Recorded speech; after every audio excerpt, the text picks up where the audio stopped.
আমি মোহাম্মদ মাসুদ আল মাহাদি, উপাধ্যক্ষ ওসমানিয়া কামিল মাদ্রাসা চাঁদপুর, কোরআনিক চিকিৎসক, রোকেয়া সেন্টার, ধানমন্ডি, ঢাকা। পবিত্র মাহে রমজান আমাদের জন্য আল্লাহ তাআলার পক্ষ থেকে একটি মহান নেয়ামত। এ মাসে আমরা সিয়াম সাধনার মাধ্যমে যেভাবে আল্লাহ তাআলার নৈকট্য লাভ করতে পারি, তেমনিভাবে এই সিয়াম সাধনার মাধ্যমে আমরা শারীরিক, মানসিক ও আর্থিক সুস্থতাও লাভ করতে পারি।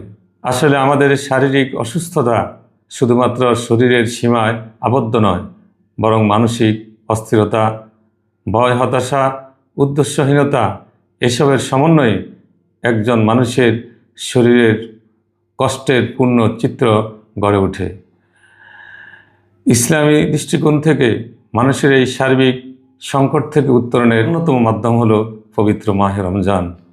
আল্লাহ তাআলা পবিত্র কোরআনে ইরশাদ করেন, ইয়া আইয়ুহাল্লাযীনা আমানু কুতিবা আলাইকুমুস সিয়াম কামা কুতিবা আলাল্লাযীনা মিন ক্বাবলিকুম লাআল্লাকুম তাত্তাকুন।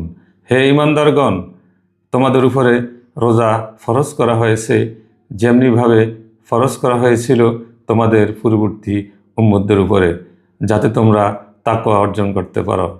মুফাসসির ইবনে কাসির রাহিমাহুল্লাহ তাআলা আনহু এই আয়াতের তাফসিরে বলেন, রোজার উদ্দেশ্য শুধুমাত্র খাদ্য ত্যাগ নয়, বরং নফসের নিয়ন্ত্রণ, আধ্যাত্মিক পরিশুদ্ধি এবং তাকওয়া অর্জন। তাকওয়া হলো এমন অন্তর গঠন করা যে অন্তর গুনাহ থেকে নিজেকে সংযত রাখে। রোজার উদ্দেশ্যই হলো গুনাহমুক্ত জীবনযাপনের একটি প্রশিক্ষণ গ্রহণ করা। যেমন রাসূল করিম সাল্লাল্লাহু আলাইহি ওয়াসাল্লাম ইরশাদ করেন, মান লাম ইয়াদা কাওলা যুরি ওয়াল আমালা বিহি ফালাইসা লিল্লাহি হাজাতুন ফি আন ইয়াদা তাআমাহু ওয়া শারাবা। যে ব্যক্তি গুনাহ ও পাপ ত্যাগ করতে পারল না, তার খাদ্য পানীয় ত্যাগ আল্লাহর কাছে গ্রহণযোগ্য নয়।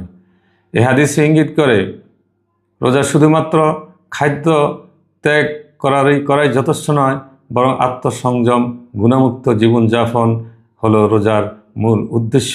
আধুনিক গবেষণা দেখা যায়, নিয়ন্ত্রিত উপবাস মানুষের বিপাকীয় শক্তিকে উন্নত করে, শারীরিক সক্ষমতা বৃদ্ধি করে এবং শরীর ও মনকে উন্নত করে। অতএব পবিত্র রমজান মাস এটি শুধুমাত্র ইবাদতের মাস নয়, এটি একটি স্পিরিচুয়াল থেরাপিউটিক সময়, যেখানে শরীর শৃঙ্খলিত হয়, মন স্থিতিশীল হয়, আত্মা আল্লাহ তাআলার নিকটবর্তী হয়ে আল্লাহর সান্নিধ্য অর্জনের পথে অগ্রসর হয়। আসুন আমরা এই পবিত্র মাহে রমজানের রহমত, মাগফিরাত, এই নাজাতের মাসে বেশি বেশি করে আল্লাহ তাআলার ইবাদত বন্দেগী করে আল্লাহর নিকট অর্জনের পথে অগ্রসর হই। পাশাপাশি আমাদের মধ্যে আমরা যারা স্পিরিচুয়াল প্রবলেমে বা শারীরিক আত্মিক সমস্যায় যে আমরা আক্রান্ত, এই মাহে রমজান যেহেতু আল্লাহ তাআলা অসংখ্য রহমত বরকত নাজিল করেন, সে রহমতের প্রত্যাশায় আমরা প্রতিনিয়ত সূরা ফাতিহা চিকিৎসা করি এবং আমরা অন্যান্য সমস্যা থেকে, অসুস্থ থেকে আরোগ্য লাভের জন্য আল্লাহর কাছে আমরা প্রতিনিয়ত প্রার্থনা করি।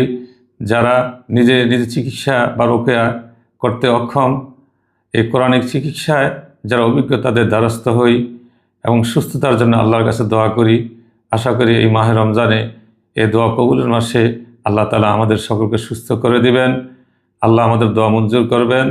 এই প্রত্যাশা রেখে আমি এখানে শেষ করছি। আল্লাহ হাফিজ।